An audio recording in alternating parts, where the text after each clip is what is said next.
en Estudia Humanitatis Radio, un espacio para la divulgación de las humanidades. Bienvenidos.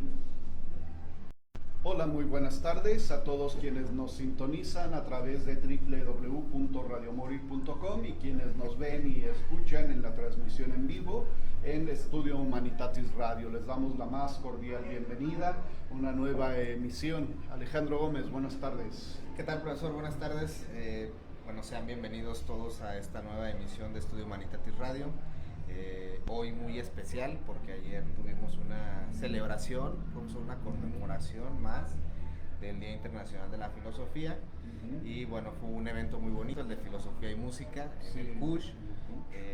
Mucho público y bueno, completamente el evento estuvo muy bonito, muy bien organizado. Así es, se lucieron quienes organizaron el evento. Participó la orquesta BWV de una orquesta de cámara y pues bueno, también académicos, tanto estudiantes como docentes, y en distintas universidades se realizaron también actividades para celebrar el Día Mundial de la Filosofía. Entonces nos congratulamos por ello. Y pues agradecemos a todas las personas que han dado like a nuestra página, que nos están siguiendo. Ya sobrepasamos los 260 seguidores, son poquitos en comparación con otras páginas que tienen miles, pero pues bueno, nos interesa la calidad de nuestros oyentes más que la cantidad, y seguramente pues bueno, iremos creciendo también con el apoyo para que sigan difundiendo nuestros videos. Es un programa, repetimos, de divulgación de las humanidades y las artes, y nos congratulamos también pues de tener participaciones de nuestros colegas de la licenciatura en Historia, como hoy es el caso. Presentaremos a nuestro invitado más adelante. Por de pronto, pues les recordamos que el día 28 de noviembre a las 20 horas en el Auditorio Cristóbal de Oñate, en la Cámara de Comercio de Guadalajara, se dará la función de música mexicana con jazz, que es una función a beneficio para que acudan, compren sus boletos con tiempo. Sin duda será una experiencia interesante.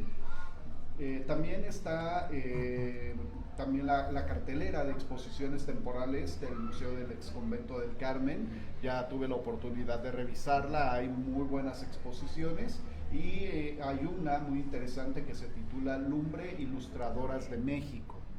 Entonces se antoja visitar esta exposición, y se acerca la FIL ya prácticamente la siguiente semana. El siguiente fin de semana arranca la Feria Internacional del Libro, del 30 de noviembre al 8 de diciembre, en horarios desde las 9 de la mañana a las 21 horas, claro, diferidos en algunas ocasiones. No se pierdan la venta nocturna del 6 de diciembre de 9 a 23 horas. Y a propósito, en esta Feria Internacional del Libro, algunos colegas del Departamento de Filosofía presentan libros. Se presentará un libro de la doctora Nelly Lucano sobre derecho animal, y también el doctor Germán Amaya presentará también un libro, y más adelante, ya en enero, tendremos aquí en la cabina de Estudio Humanitatis Radio a Mario Lozano, que acaba de publicar también un libro sobre lógica y argumentación. Será sin duda muy interesante. Y recordando a quién tenemos el día de hoy, Alejandro. Pues bueno, en nuestra cápsula de Recordando este día nos toca conmemorar la muerte de un poeta, de Dylan Thomas, que fallece el 9 de noviembre de 1953, profesor. Él es poeta galés, conocido por su estilo lírico y dominio del lenguaje. Su poema más famoso es Don't Not Good Gently in the Good Night, pero haber hecho buena la pronunciación, creo que no. Expresa una conmovedora resistencia ante la muerte, este poema muy interesante. Su vida fue agitada y está marcada por su lucha contra el alcoholismo, pero su obra sigue siendo ampliamente reconocida en la poesía inglesa, profesor. Y bueno, para hacer una completa conmemoración de su muerte, me voy a disponer a leer al menos dos pequeños versos de una de sus poemas, quizás más conocidos, quizás para algunos no tanto. La fuerza que por el verde tallo impulsa a la flor, de Dylan Thomas. Cito: la fuerza que por el verde tallo impulsa a la flor, impulsa mis verdes años. La que marchita la raíz del árbol es la que me destruye. y yo estoy mudo para decirle a la encorvada rosa que la misma fiebre invernal dobla mi juventud. La mano que arremolina el agua del estanque remueve las arenas, la que amarra las ráfagas del viento, iza mi vela de sudario, y yo estoy mudo para decirle al ahorcado que al barro del verdugo está hecho de mi arcilla. Wow, muy bonitas. Dylan Thomas. Muy bonitas palabras de este poeta, versos líricos muy bellos, muy buena su declamación. Gracias. Felicidades, Alejandro Pero, Gómez. de Su la inglés no secundaria. tanto, me hizo recordar a una precandidata a sí. elecciones que vendía gelatinas para sustentarse. Sí, Y bueno. con su You Have to Walk the Talk, algo así, pero bueno. Una disculpa por la pronunciación, profesor. Sí, No se está puede bien. ser todo en la vida. Sí.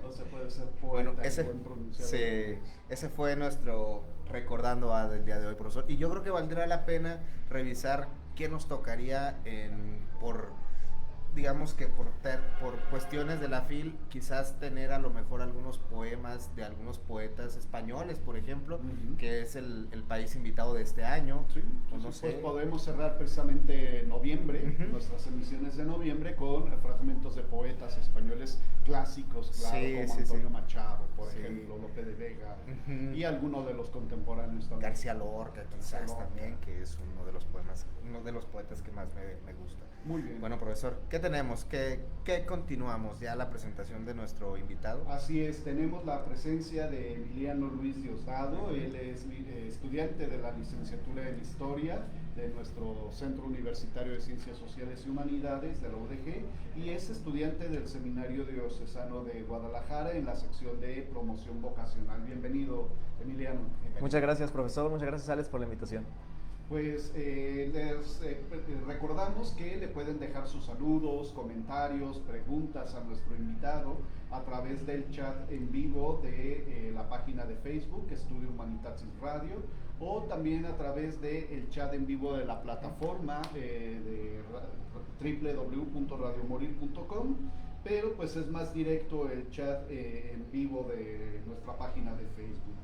Un tema muy interesante que nos trae el día de hoy Emiliano para platicar desde la perspectiva histórica de nuestra ciudad, que sin duda nos permitirá asomarnos a aspectos de la vida cotidiana de la ciudad de Guadalajara, de la gente de Guadalajara, cosas en las que a veces no reparamos, pero que son importantes en la construcción de la dinámica de vida de la gente en su cotidianeidad. El tema que nos trae el día de hoy nuestro visitante, las campanas y su tinte histórico-cultural en Guadalajara, un tema interesante.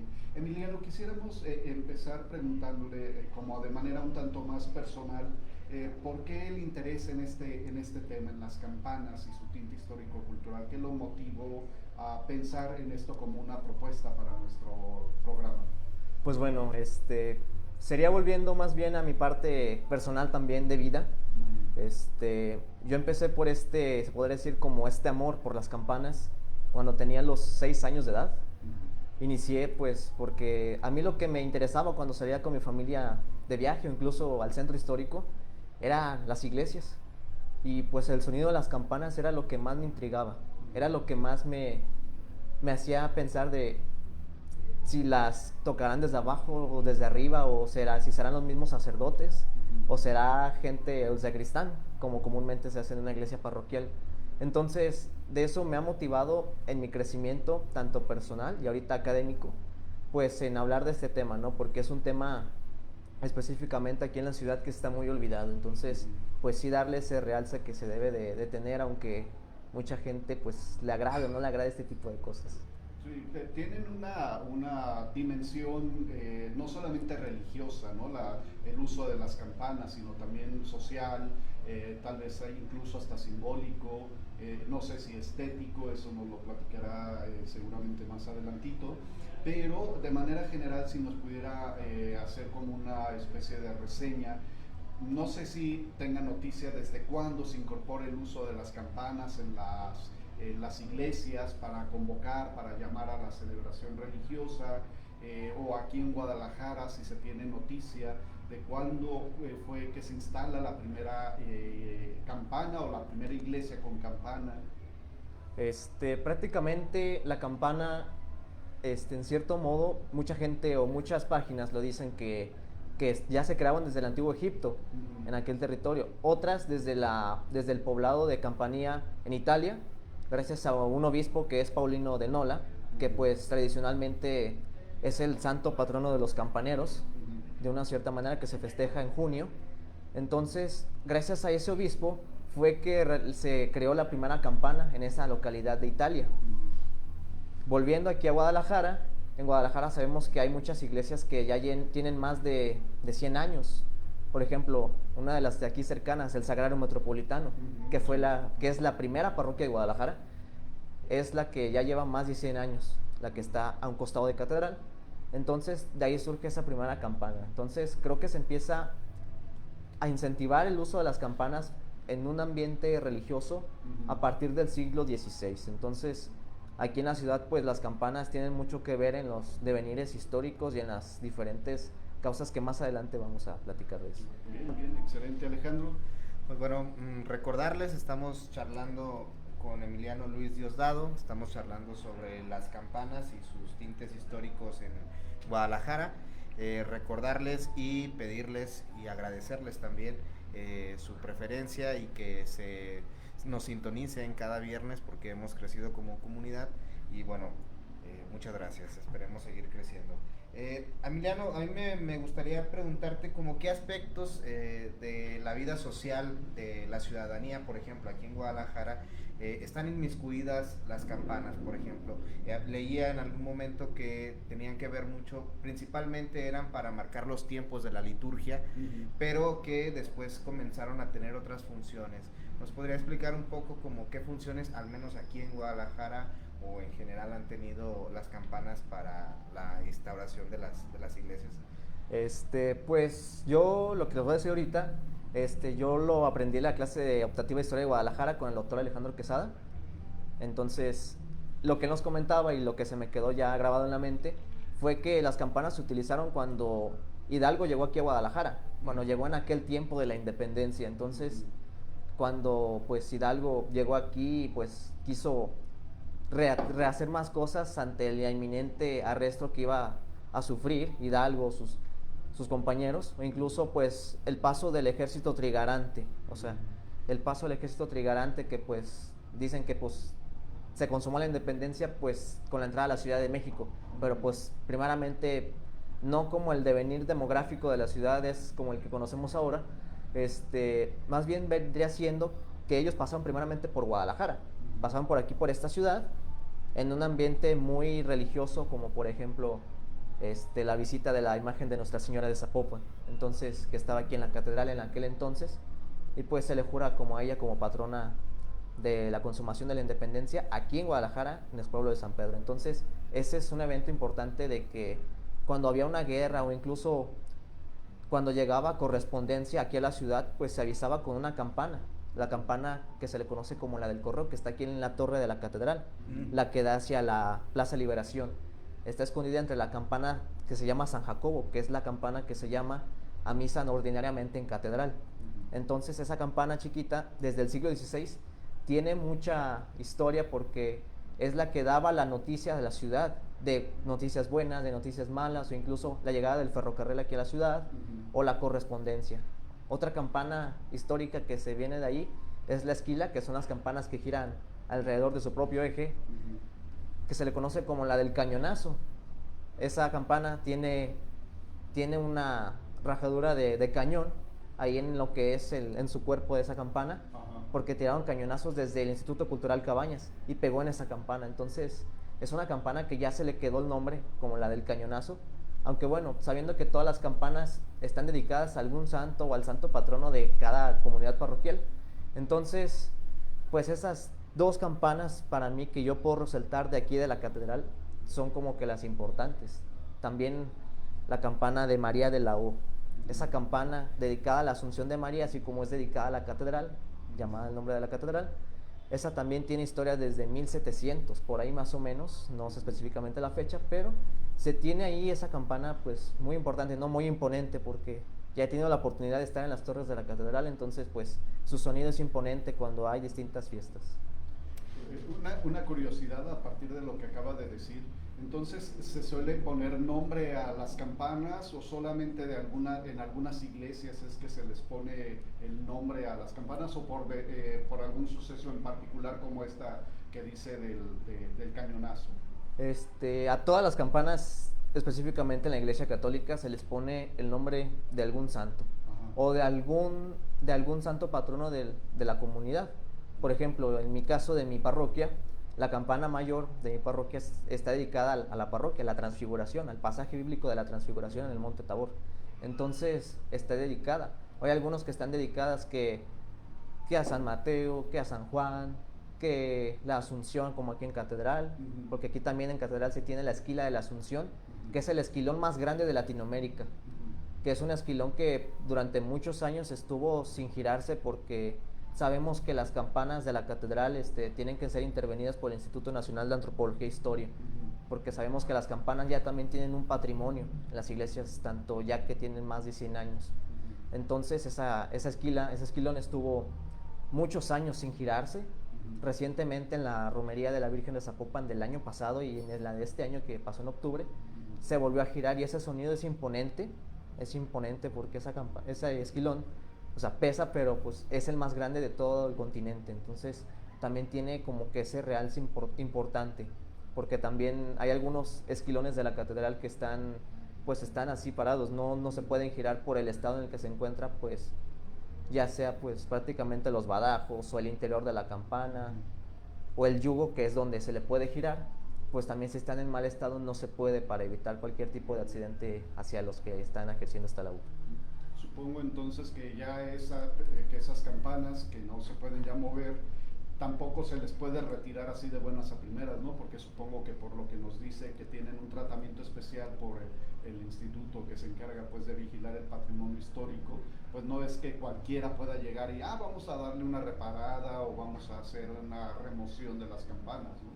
No, es como, por decir aquí, la institución de la ECRO, Ajá. de los estudios de conservación artística, es lo mismo que con el INAH, o sea, no puede llegar, por ejemplo, no puedo llegar yo a decir, bajen esa campana. Ajá. No, porque se ocupa permiso del rector de la catedral o de alguna otra iglesia que sea histórica o algo, se ocupa también el permiso del INAH, también para que se bajen, porque realmente lo más simple hecho de decir, se baja la campana, pero pues no sabemos cómo está el estado, si está gravemente o está en un buen estado, que ocupe un pequeño detalle, ¿no? Pero pues, o sea, también como muchas cosas que nosotros queremos o reparamos, pues sí la llevamos con alguien de confianza y decir que pues la deje estable, ¿no?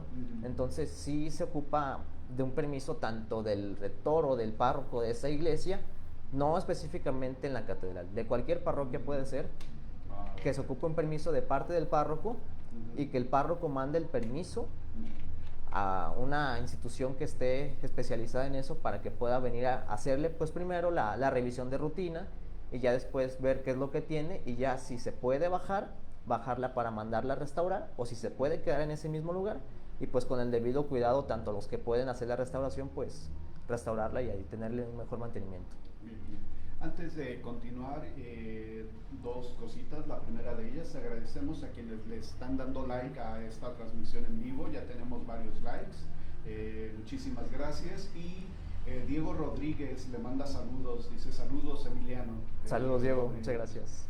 Y bueno, para continuar un poquito y vincular precisamente esto del uso de las campanas a la vida no solamente religiosa, sino también social, cumplen una función simbólica los toquidos de la campana, no solamente el llamado a misa que muchos conocemos, que aunque no practiquemos el rito católico, pues muchos asociamos inmediatamente el sonido de las campanas con tres momentos distintos para llamar a misa, pero hay otras funciones que puedan cumplir. Ya nos anticipaba algo, por ejemplo, cuando llega el ejército trigarante a Guadalajara, también se echa a volar las campanas. ¿Qué otras funciones cumplen, los toquidos de las campanas? Pues, como usted lo dijo, profesor, prácticamente las campanas tienen una importancia en el aspecto de los toques. Los toques como tal, pues como usted dijo, en los tres momentos se le conoce como el toque ordinario. Son distintos toques de campanas que existen. Ajá. Algunos aquí en Guadalajara ya se han hecho, inclusive en mi parroquia se los hemos hecho. Por ejemplo, cuando falleció, creo que el cardenal Posadas Ocampo, en aquel asesinato del aeropuerto de Guadalajara, Sí. pues se tiñen las campanas, Ujú. pero en un toque fúnebre, o sea, no dándole a la gente a entender que su prelado, su arzobispo, pues falleció. Ujú. Entonces, ese toque es el toque de exequias o de difunto, como se le conoce. Ujú. O sea, son toques que pues la gente dice, pues no es una misa festiva, es una misa de tristeza. O sea, el toque como tal debe de ser un toque fúnebre, Ujú. un toque muy así despacio, Ujú. dándole a entender a la gente que las campanas no están resonando de alegría, están resonando de tristeza por la partida de alguien. Entonces, pues es lo que realmente se cuida mucho en los toques. Digo, en mi parroquia cuidamos mucho ese tipo de toques, más que nada en los de difuntos, porque a veces las campanadas las dan muy seguidas y pues digo, pues no se dan seguidas, no estás llamando a una misa normal, estás llamando a una misa en la que pues alguien de la propia comunidad, de la colonia, pues falleció, aunque no hayas conocido, pues le das a entender a la gente lo que está ocurriendo, Entonces, pues las campanas en sí, sus toques. Hay otro toque que ahorita se me viene a la mente, el toque de plegarias o rogativas. Anteriormente estos toques en Guadalajara, y no solamente en Guadalajara, en la Ciudad de México y distintos poblados del país, aún en los pueblos se realiza ese toque de plegarias.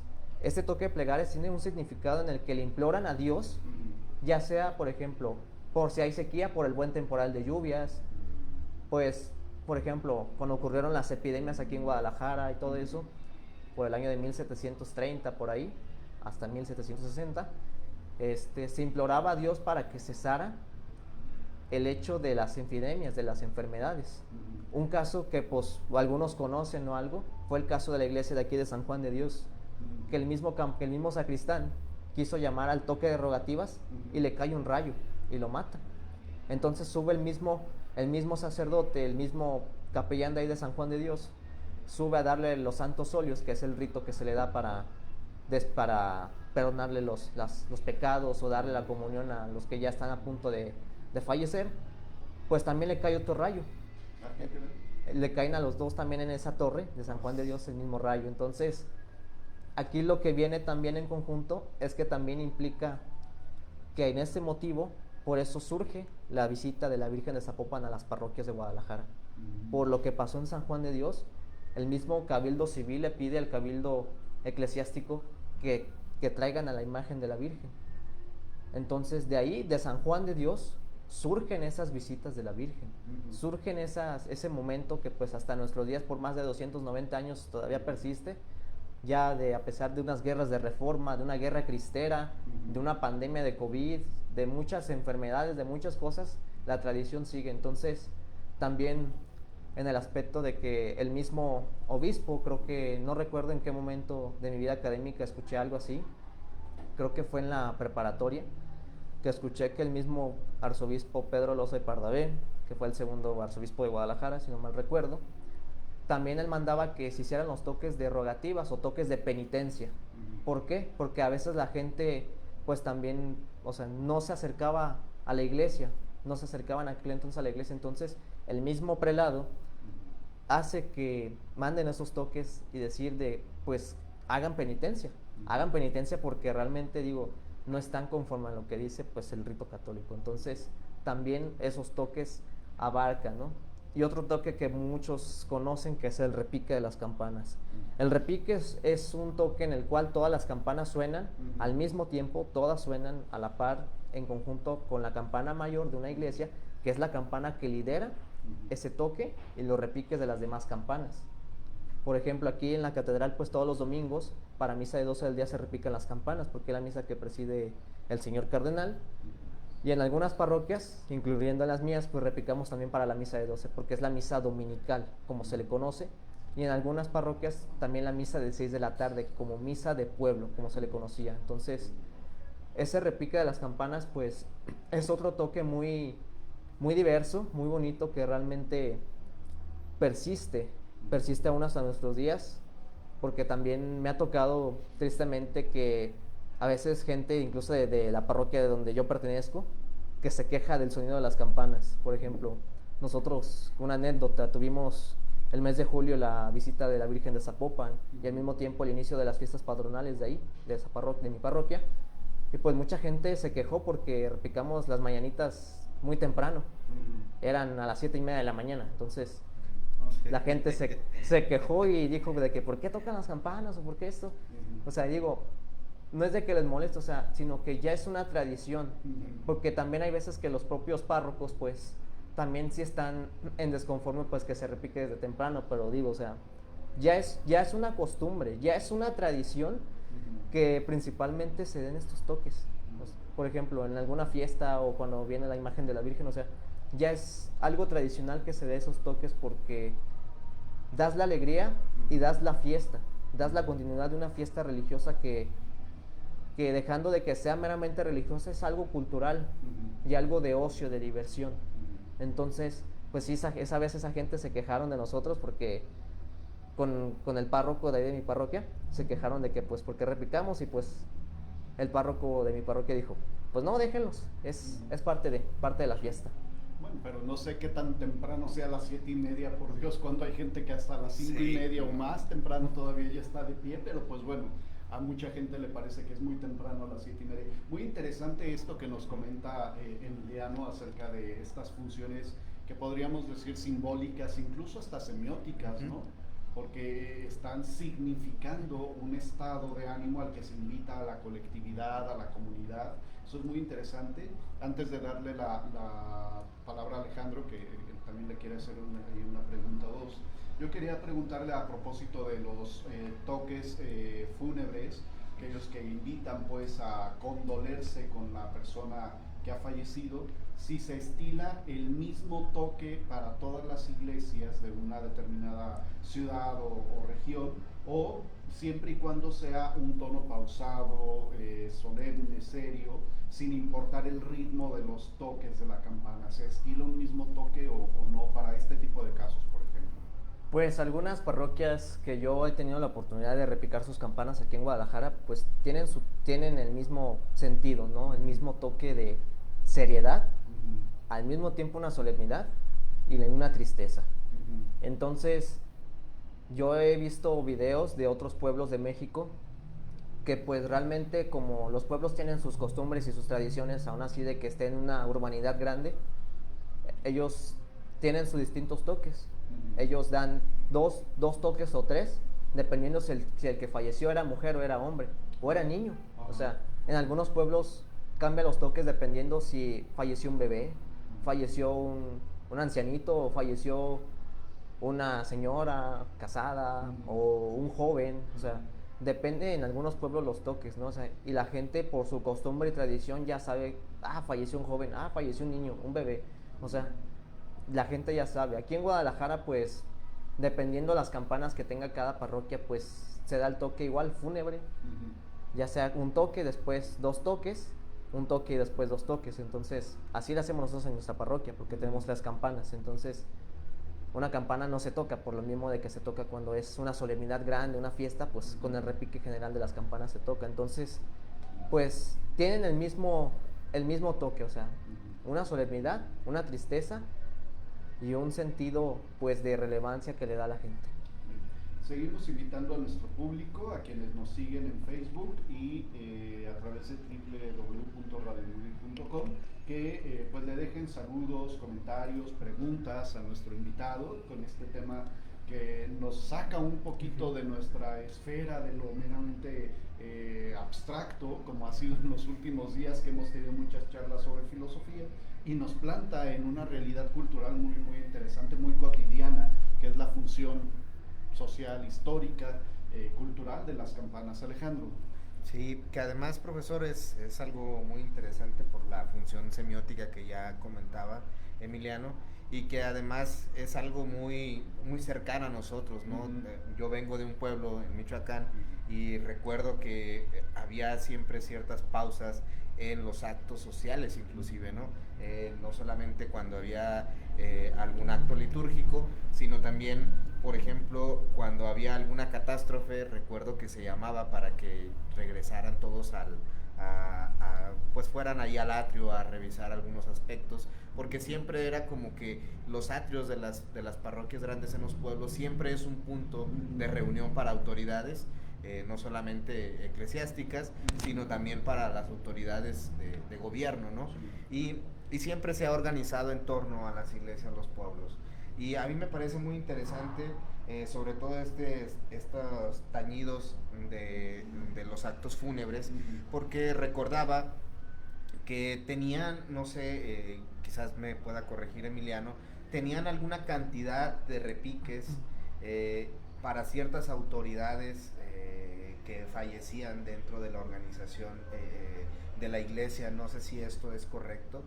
No sé, corríjame, no sé, creo escuchar en algún momento pues que para un arzobispo o alguna autoridad ya mayor eran 100, o sea, una cantidad muy muy grande de tañidos de la campana. Claro, como decía Emiliano, también tiene que ver el tono, la tonalidad, y esa sería una pregunta, no sé si estoy en lo correcto y si nos podría explicar esa cuestión. Y la otra sería si hubo alguna reforma dentro de estas reglamentos dentro de las arquidiócesis para que se estableciera que en tales iglesias hubiera cierta cantidad de campanas, o sea, el número de campanas, pues no sé si esto es así. Pues, por ejemplo, la parte, como tú dijiste, Alex, la primera pregunta, creo que abarca en que, pues sí, dependían de cómo era la autoridad, ya sea eclesiástica o ya sea civil, se daban tantas campanas. Ahorita que me hizo recordar cuando era el 2012 o 2013, cuando el Papa emérito, ya en paz descanse, Benedicto XVI, Joseph Ratzinger, este teólogo impresionante que pues hizo muchas reformas para la iglesia, cuando él hizo su renuncia, todas las campanas del mundo repicaron. Aquí en Guadalajara, en la catedral, creo que chequé de la página del Informador, chequé una nota de aquel entonces, de ese año, que pues dieron 16 campanadas con motivo del nombre clerical de Joseph Ratzinger. Entonces sí implica mucho. O por ejemplo, cuando falleció ahora el ahora santo San Juan Pablo II, en aquel 12 de abril del 2005, pues también las campanas, algunas repicaron también de luto. Entonces, en todo el mundo, en Roma específicamente, también en México, sabemos que aquí la historia de los papas aquí en México es una historia muy, muy querida y pues al mismo tiempo controversial. Entonces, también tiene esa relevancia y esa importancia. Ya comentando en la segunda pregunta, sobre cuántas campanas. Bueno, ya depende de la parroquia. Aquí no hay una reforma que el mismo obispo o arzobispo de una diócesis o arquidiócesis diga, pues tantas campanas en tal parroquia. Aquí ya depende del propio párroco de la parroquia. Y ya depende de la parte arquitectónica de la torre de cada parroquia. Porque pues si la torre está muy alta y está muy extensa, pues obviamente pueden haber más de 5 o 6 campanas. Entonces yo a una parroquia que está también aquí al oriente de Guadalajara, es la de San Isidro Labrador Oriente, ese campanario más bien, tiene como 6 campanas, 3 esquilas y 3 campanas fijas. Entonces sí es un campanario grande que también tienen la oportunidad de ir a repicar las campanas ahí. Entonces pues ya depende de cada párroco, ya depende de la iglesia, ya depende de la arquitectura de su torre campanario. Entonces no hay una reforma como tal de que haya ciertas campanas en cada parroquia. Y recuerdo, profesor, cuando fuimos a Encarnación de Díaz, que tuvimos la oportunidad, que nos encontramos a un costado del atrio una campana que estaba tronada. Que había, son impresionantes, la verdad es que son monumentales y tienen una imponencia muy impresionante cuando está uno al lado de ellas. Entonces, si uno se imagina el sonido estando ahí muy cerca, es impresionante, profesor. La campana de Arandas, la conoce algo de su historia, porque yo he visto que está abajo y mucha gente me dice es que no la pueden subir porque es muy pesada. ¿Es así? Digo, no sé si conozca algo sobre esa campana de la iglesia de Arandas. Sí, es muy conocida también a nivel nacional, incluso en algunas partes del mundo también es conocida. Esa campana pues se le llama la reina del silencio. Y sí, como usted dice, profesor, no no se le puede subir porque está muy grande. Ajá. El peso, la tonelada y la altura de la campana está muy grande para dos torres neogóticas, se podrá decir, ahí en Arandas, entonces pues está en el espacio muy reducido. Pero sí, esa campana pues tiene ya más de 100 años, que yo me acuerdo, más de 100 años, fácilmente. Entonces esa campana pues no se toca, prácticamente no se toca, salvo en festejos o solemnidades de Arandas, que incluso algunos colegas campaneros que han ido a repicar a Arandas han tenido la oportunidad de tocar la Reina del Silencio. Es una campana que pues prácticamente a veces que entre un grupo de 5 le empiezan a jalar de los dos lados para que la suenen, o incluso uno solo se quiere animar a tocarla, y pues sí, ya depende de los toques, pero sí, o sea, es una campana impresionante que también es una parte cultural de Arandas y una parte social, porque la gente que no es de Arandas y la misma gente le gusta ver cuando son fiestas y les gusta ver cómo tocan esa campana. Se convierten incluso hasta, me voy a atrever a decirlo, como en íconos de la identidad del pueblo, ¿no? Del lugar. Sí. Porque uno busca, si busca uno Arandas en internet, lo primero que aparece es la iglesia al fondo y la campana en primer plano. Es por eso que se le llama entonces así la Reina del Silencio, porque no es fácil de tocar esa campana. No es fácil de tocar, pero pues sí se toca en algunas fiestas, entonces no es como una campana ordinaria de una parroquia que llama rosario, llama misa o llama difunto, pues sí, no se toca tan seguido. Bien. Otra pregunta, y que ya anticipábamos algo precisamente hablando antes de entrar al aire, que era, y lo acaba de decir también, era la función del campanero. Yo le preguntaba si era un oficio, si era un quehacer, como muy específico de algunas personas. Nos está diciendo ahorita implícitamente cuando habla de compañeros campaneros. ¿Nos puede decir algo acerca de esto del campanero? Bueno, el campanero, pues prácticamente a veces la gente, pues algunas personas por molestar o por incluso porque desconocen del tema, lo confunden con el sacristán. Y entonces pues no, aquí la diferencia es del que el sacristán es aquel que se encarga de acomodar los vasos sagrados para las celebraciones litúrgicas y se encarga también del cuidado de la parroquia aparte del párroco. Un campanero es aquel joven, o incluso a veces ya adultos, que les gusta, o sea, hacen esta labor. Y mucha gente, como dicen, es oficio, es trabajo, reciben dinero. No es un trabajo, ni es un oficio.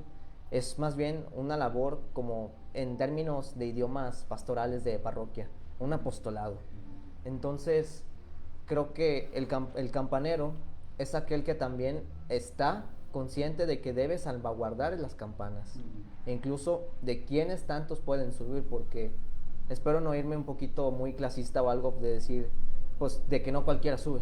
O sea, prácticamente, y es cierto, no cualquiera sube a repicar las campanas, porque pues realmente digo, es algo que se le tiene que tener cuidado y es algo de que se tiene que tener una conducta y una disciplina ahí en estar ahí arriba, porque como aparte de que existen los grupos de parroquias, que un monaguillo, que un seminarista, que un coro, que uno de liturgia, un ministro de comunión, etcétera, también es el campanero, aunque muchos no lo vean así como algo importante en algunas parroquias, incluyendo pues la mía, algunas personas, no digo que todas, que no lo vean así.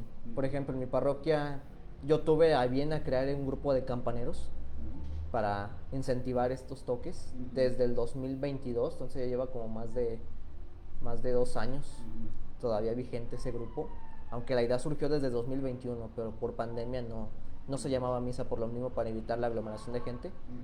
Pero ese grupo pues prácticamente yo tuve a bien crearlo.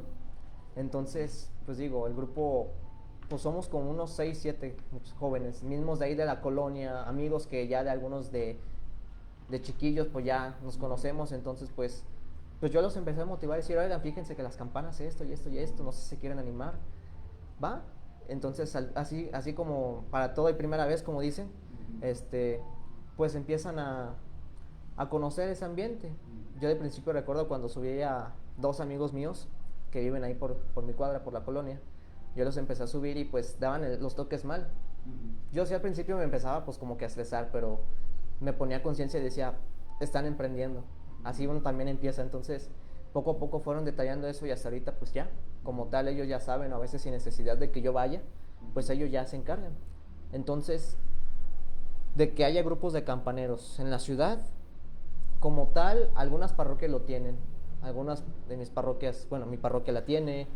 Una parroquia que está cercana, que es la parroquia de Tetlán, que es otro pueblo, un pueblo dentro de una ciudad. Tetlán es un barrio muy importante de Guadalajara, al igual que San Andrés. Entonces, también tienen un grupo de campaneros.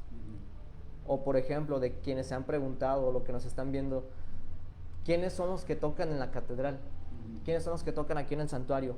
O en San José de Gracia. O incluso en el Sagrario, o acá en San Francisco. Bueno, en San Francisco se dejó de tocar por lo de la línea 3 y por el descuido que tuvo la torre. Entonces, pues obviamente somos muchachos de distintas parroquias que venimos a tocar las campanas. Por ejemplo, también la catedral, la Basílica de Zapopan.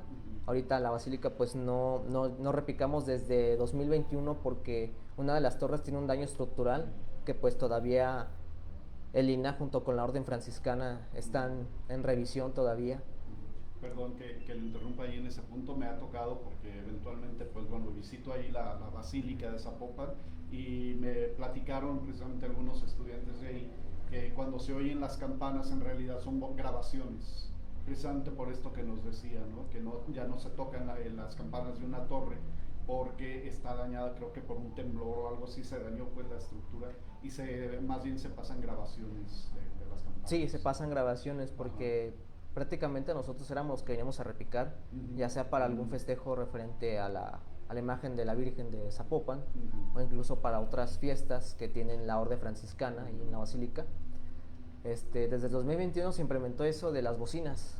Al principio, pues bueno, algunos todavía seguimos odiando esas bocinas porque para nosotros el ir a repicar a la Basílica era algo bonito, y todavía lo sigue siendo. Pues todavía tenemos como que esa esperanza, ¿no? De esperar a que volvamos a repicar, de que se arregle todo esto estructural, aunque sabemos que lleva un proceso porque está una institución detrás por eso, dejando de lado la Orden Franciscana, tanto en conjunto con la Orden Franciscana y con el Instituto Nacional de Antropología e Historia, pues también llevan un proceso y unos papeleos que deben de ocuparse. Pero sí, o sea, la Basílica, pues una de las torres tiene un daño estructural que pues realmente todavía no se arregla, entonces se ocuparon de esas bocinas. Son campanadas ya grabadas, incluso repiques.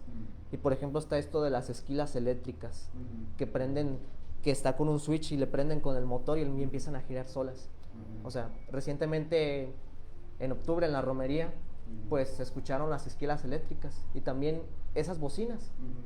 Y pues creo que en el momento de la celebración eucarística de la consagración en la misa de bienvenida de la Virgen de la Romería, tocaron la segunda campana mayor de la Basílica. Hasta se me hizo raro, porque dije, pues nosotros no tocamos, o sea, nosotros nos dijeron que todavía no, pero pues me acordé que esa torre donde está la otra campana mayor, la segunda, no está dañada, y la otra sí, la campana mayor, que es la que lidera los repiques, que está dedicada a María de la O, que es el título iconográfico mariano de la Virgen de Zapopan, que es la Virgen de la Expectación. Entonces ahí también se tienen otras campanas, por ejemplo un esquilón que a mí me gusta mucho, creo que es de Jesús Gallo el Fundidor, 1907, 1902 por ahí, 1900 por ahí es el año de fundición de la campana, que está dedicada a la Purísima Concepción. O incluso hay otra campana que se llama, otro esquilón que está también, que da de frente hacia la Plaza de las Américas, en la otra torre, que es el esquilón San José, por Tiburcio Rivera, es otro fundidor. Esa data de 1876 o 77, esa campana fue fundida así de ese tiempo. Entonces, pero esa campana lo que tiene es de que ya tiene como un parche, o sea, tiene un parche porque está cuarteada, y entonces la campana a veces por el uso se cuartean, entonces hacen que el sonido ya no sea igual. Entonces a veces por esa campana a veces sí se repicaba, cuando aún repicamos en la basílica se giraba, o incluso pues se amarraba la soga y ya nomás le dabas así el toque típico de la esquila. Entonces pues esa campana, pues prácticamente, siendo sinceros, ha sufrido mucho esa campana, porque también su yugo donde se le da vuelta también está en mal estado. Entonces pues esa campana, a lo que yo sabía hace tiempo, junto con el coordinador de ahí de campaneros de la Basílica, e incluso pues con otros colegas, pues decían que tenían pensado bajar ese esquilón ahí al atrio de la Basílica para que quedara como reliquia. pero pues aquí es de lo que veníamos platicando al principio de la emisión, o sea, no se puede porque es un proceso, se tiene que tener un proceso para que se pueda bajar y que pueda estar ahí, pero entonces, y como el estado de la campana es un poco grave, pues no se puede bajar así de simple fácil, y más por el aspecto de las torres ahorita que está cerrado. Muy bien. Alejandro. Bueno, muy interesante el tema, profesor. Sí. La verdad es que los temas de historia siempre, además de que jalan mucha gente, porque ya nos tuvimos la experiencia con nuestra invitada anterior, además es muy interesante, uno aprende más de los temas de historia y sobre todo de historia de Guadalajara, ¿no? Que es muy rica. Y bueno, yo tenía una duda respecto a esta cuestión que ya mencionaba de la fundición. ¿Hay alguna casa fundidora aquí en México, en Guadalajara, donde se mande específicamente a fundir? Me imagino que de las iglesias, de los barrios, digamos, que son más pequeñas y la campana no es pequeña, no hay tanto problema, pero me imagino que el reemplazo de alguna campana histórica o la reparación o inclusive que se vaya edificando una iglesia más grande, me imagino que hay alguna casa de fundición en la cual se hagan específicamente. Esto precisamente recordando un dato de la primer campana que se manda a hacer aquí en México, 1531 creo, Juan de Zumárraga manda a hacerla, pero adquiere una casa a un costado de la capilla, y ahí es donde se construye, donde se hace toda esta cuestión de la fundición. No sé si hay alguna casa, se manda a hacer al extranjero, no sé si nos pueden platicar algo respecto a este tema. Sí hay unas casas fundidoras que aquí en Guadalajara, pues tanto en el ambiente de nosotros de campaneros se le conoce, es la fundidora de Nuestra Señora de San Juan, o prácticamente de la propiedad de la familia Arteaga, conocidamente como los Arteaga. Es una fundidora que pues ya lleva muchos años, que se encarga de hacer también campanas, tanto de aquí de algunas parroquias de Guadalajara, bueno, ya en la mayoría hablando de la modernidad. Hay otras fundidoras que se llama Hidalgo, la fundidora Hidalgo, que probablemente está en Hidalgo, pero pues también a veces ese es un tema de debate para nosotros quienes están en este ambiente de las campanas, porque, y no es por denigrar aquí el trabajo de ninguna fundidora, o sea, cada de nosotros tenemos nuestra opinión en decir, pues qué fundidora es mejor o qué sonido. Hay algunos que dicen que Arteaga hace las mejores, hay otras que Hidalgo no las hace tan bien, o sea, y claro, no es por este comentario denigrar ninguna fundidora, claramente pues no estamos aquí para eso, sino simplemente son las dos que se conocen aquí, e incluso la fundidora Arteaga pues ha hecho campanas incluso hasta fuera del extranjero, que yo sepa, ha sabido. Entonces también las de mi parroquia, tengo entendido que por el sonido y uno que ya se acostumbra al sonido, también son Arteaga. La mayor yo creo que es Arteaga, es fundidora Arteaga, y las otras son de Hidalgo, la fundidora Hidalgo. Entonces pues prácticamente ya con el sonido y con el sonido de otras campanas dices, ya te entra el 20 de decir qué fundidora es, ya sé qué fundidora es, pero sí, esas dos son conocidas aquí en la ciudad y tanto en el país. Perdón, profesor, entonces ¿hay alguna supervisión por parte de las autoridades eclesiásticas para el trabajo de fundición? Me imagino que hay un trabajo coordinado con estas casas para, como decía usted, el sonido específico, a lo mejor necesita que repique más, no sé, el sonido sea más amplio. O sea, ¿hay alguna supervisión específica con estas casas de fundición? En el aspecto de la propia diócesis, no. O sea, ya esa elección del párroco. O sea, también la misma fundidora tiene su equipo de trabajo, tiene su equipo de su sonoridad. O sea, el proceso que se hace de la campana, que se hace a través de fuego, de lava, algo así, y se mete como si fueran los vidrios que hacen en Tonalá. Parecido también, no sé, no me acuerdo el nombre, pero se mete y ya se saca y se hace el moldeo, o sea, el diseño propiamente de la campana. Ya sea una esquila chiquita, una esquila grande, una esquila eléctrica, una campana fija, o sea, y pues mucha gente se pregunta o me ha preguntado que si las campanas son de oro. No son de oro, o sea, prácticamente se pintan de dorado. Y pues algunas campanas tienen algún tinte solemne ahí inscrito en su nombre. Por ejemplo, una de las parroquias que yo he conocido que han tenido una restauración de campanas es la parroquia de San Rafael del Parque, una parroquia acá al oriente también de Guadalajara, que en el 2020 celebraron sus 50 años como parroquia e hicieron una fiesta magnífica, a pesar aún así de las restricciones del COVID. Yo recuerdo que el párroco, que todavía está ahí, todavía está en esa comunidad, mandó a bajar todas las campanas de ahí de San Rafael para mandar a hacer campanas jubilares por los 50 años. Mandar a hacer todas. Entonces puso 3 esquilas eléctricas. Creo que dejó una misma campana, la dejó así en su estado original, pero nomás se le mandó a hacer otro badajo nuevo y a la limpieza y pintarla de dorado. Las que sí cambiaron bajaron una esquila que pues no se podía mover ya por el yugo y por los años que era.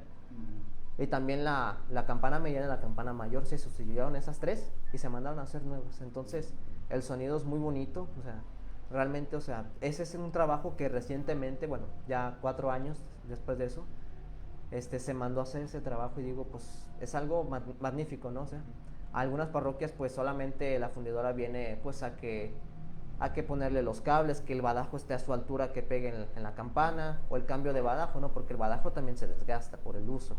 Entonces, pues sí se viene a checar. Entonces, realmente, pues ese trabajo que yo he sabido actual de que se sustituyen unas campanas de más de 50 años desde que se erigió esa parroquia, en este caso la de San Rafael, pues se suban unas nuevas para conmemorar los 50.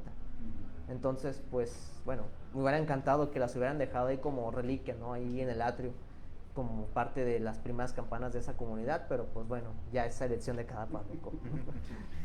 Bien, pues muy interesante el tema, y me parece que estamos aquí como ante dos formas, como ante dos artes distintos, ¿no? El arte de la fundición misma de la campana, de la realización misma de la campana, que se me antoja por todo lo que nos acaba de decir nuestro invitado, como el diseño de un instrumento musical. Es decir, se tiene que vigilar, supongo, y aquí sería cuestión que a lo mejor alguien experto precisamente en el arte de la fundición, o no sé si usted nos pueda decir, vigilar la aleación metálica, la densidad del metal, del grosor de las paredes de la campana, todo eso ha de intervenir, ¿no? Para que suene de un determinado modo la campana. Esto que nos decía, yo no me hubiera imaginado pues que significara también el hecho de que al cambiarle el badajo de la campana se tuviera que vigilar la altura para que pegara correctamente en el lugar que debe pegar, ¿no? Y por otro lado, el arte de tocar las campanas, porque cuando usted decía que bueno, sus primeros amigos que convocó para formar este grupo de campaneros, pues no era de que, pues llegar, no era nada más de llegar y darle para que suene, sino darle para que suene de un determinado modo. Eso supone también una cierta técnica y un aprendizaje, ¿no? Y quería preguntarle antes de su comentario, bueno, nos ha hablado mucho de las campanas hacia el exterior, de las iglesias, lo que oye la vida cotidiana a la gente, pero quería preguntarle también si las campanillas que se suelen tocar al momento de la consagración tienen también una función simbólica, supongo, pues al interior mismo del rito ya de la Eucaristía, pero ¿qué nos puede decir también de esas campanillas que suenan? Pues esas campanillas pues son campanas que están dentro de la iglesia, que se tocan en el momento de la consagración. Creo que a lo que vengo con esta cita que haré ahorita, que dicen que las campanas es la voz de Dios llamando al pueblo. Entonces, pues no es una cita bíblica, no viene en la Biblia claramente, para que la gente que nos oye pues no lo busque, no viene en la Biblia. Entonces, es una frase de decir que Dios llama a su pueblo a través de esos instrumentos, o sea, porque son instrumentos también, aunque muchos músicos no lo vean como una campana, un instrumento, dicen, pues es un sonido enfadoso, ¿no? Pero esa campana que están de la consagración significa que en el momento de la parte de la celebración litúrgica hace que Cristo, en representación del sacerdote, baja para recrear lo que fue la última cena. O sea, da un momento especial en lo que vendría siendo tanto en la historia de salvación de la iglesia o en el momento propio en que se recrea de nueva cuenta el sacrificio pascual que Cristo hizo. Entonces, en términos religiosos, claramente. Entonces, esas campanillas tienen el significado de decir de que Dios está presente en el rito propiamente de la Iglesia Católica, está presente pues en esos momentos específicos, ¿no? Se puede decir, como algunos sacerdotes que yo conozco, que son amigos, que dicen antes de la consagración, ese es el momento más importante de la celebración, tengamos mucha disposición. Y entonces eso me vuelve a ese sonido de las campanas. E incluso también se repican las campanas cuando se es la consagración. De hecho, nosotros en la Basílica de Zapopan, cuando en el 2021, que fueron los 100 años de la coronación pontificia de la Virgen, en 1921 aquí en la catedral, 18 de enero, por el arzobispo Francisco Orozco y Jiménez, cuando la Virgen la coronaron, en aquel entonces, hace ya más de 100 años, repicaron las campanas, las de catedral y las de los templos que existían antes, antiguamente. Ahorita ya hay más de 300 parroquias en lo que viene siendo en el territorio eclesiástico de Guadalajara. Entonces, aquí lo que viene es de que en ese entonces, de esa misa que presidió el cardenal, en el momento de la consagración repicamos las campanas, todas, así ya no de que también los esquilones los movimos, se movieron todos. Y volvieron a darle una nueva corona a la Virgen y repicamos otra vez las campanas por más de 5 o 10 minutos. Bien, ya se nos fue el tiempo con un tema tan interesante y tan rico. Nada más, en menos de un minuto, un libro, una referencia bibliográfica para que quien se interesase de nuestro público en seguir estudiando este tema, que nos puede recomendar. Hay una página que pues propiamente no es mía, es de un arqueólogo y especializante en campanas, Frances Bayob, algo así, es de España. Algunos colegas de aquí de Guadalajara pues lo tenemos agregado en las redes sociales, y pues él ha venido a dar conferencias respecto a las campanas. Entonces la página se llama campanasdemexico.com. Ahí vienen un listado de muchas parroquias donde se cuentan con grupos vigentes de campaneros, no nomás de Guadalajara, de Puebla, de la Ciudad de México, de Oaxaca, de Tlaxcala, de Monterrey, etcétera. Vienen un listado de muchas campanas. Incluso vienen ahí también el diámetro, la altura de las campanas. Entonces esa página de ahí también saqué algunas referencias. Entonces es una página muy enriquecedora que este arqueólogo y este experto en las campanas pues sí ha hecho. Muy bien. Pues bueno, le mandaron a usted saludos, Alejandro. Bueno, saludos de regreso. Le manda saludos. Saludos a todos quienes nos sintonizaron, a todas las reacciones que hubo a la emisión del video. Pues le agradecemos mucho su visita, Emiliano. De ahora en adelante, Estudio Humanitatis Radio es su casa cuando guste venir a platicarnos sobre algún otro tema relacionado con el aspecto cultural de la vida religiosa, social y cultural de Guadalajara con sus campanas. Será bienvenido. Esto fue Estudio Humanitatis Radio. Muchas gracias por su atención y hasta la próxima. Hasta luego. Salud.